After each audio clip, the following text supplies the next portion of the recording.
I'm the money. Every penny of it.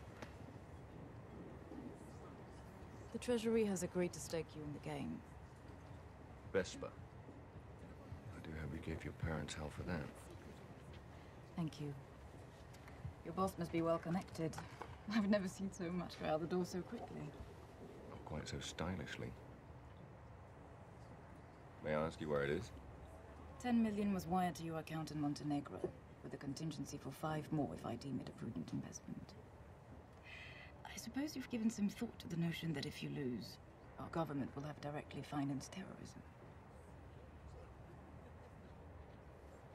What looks good?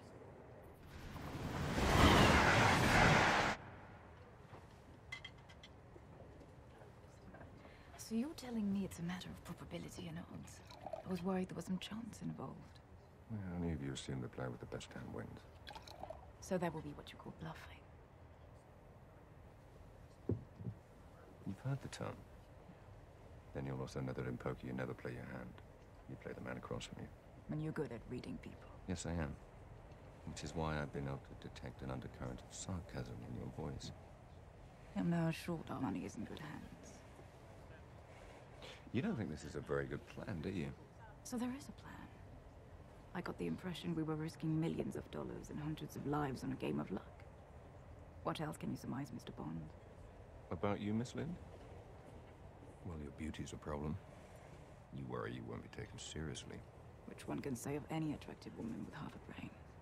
True, but this one overcompensates by wearing slightly masculine clothing, being more aggressive than her female colleagues, which gives her a somewhat prickly demeanor. And ironically enough, makes it less likely for her to be accepted and promoted by her male superiors, who mistake her insecurities for arrogance. Now, I'd have normally gone with only child, but, you see, by the way you ignored the quip about your parents, I'm gonna have to go with orphan. All right. By the cut of your suit, you went to Oxford or wherever. Naturally think human beings dress like that. But you wear it with such disdain. My guess is you didn't come from money, and your school friends never let you forget it. Which means you were at that school by the grace of someone else's charity, hence the chip on your shoulder. And since your first thought about me ran to orphan, that's what I'd say you are. Well, you are. I like this poker thing. And that makes perfect sense. Since MI6 looks for maladjusted young men, I give little thought to sacrificing others in order to protect Queen and country. You know, former SAS types with easy smiles and expensive watches. Rolex? Amiga. Beautiful. Now, having just met you, I wouldn't go as far as calling you a cold-hearted bastard. No, of course not. But it wouldn't be a stretch to imagine you think of women as disposable pleasures rather than meaningful pursuits. So as charming as you are, Mr. Bond, I will be keeping my eye on our government's money and off your perfectly formed house. You noticed. Even accountants have imagination.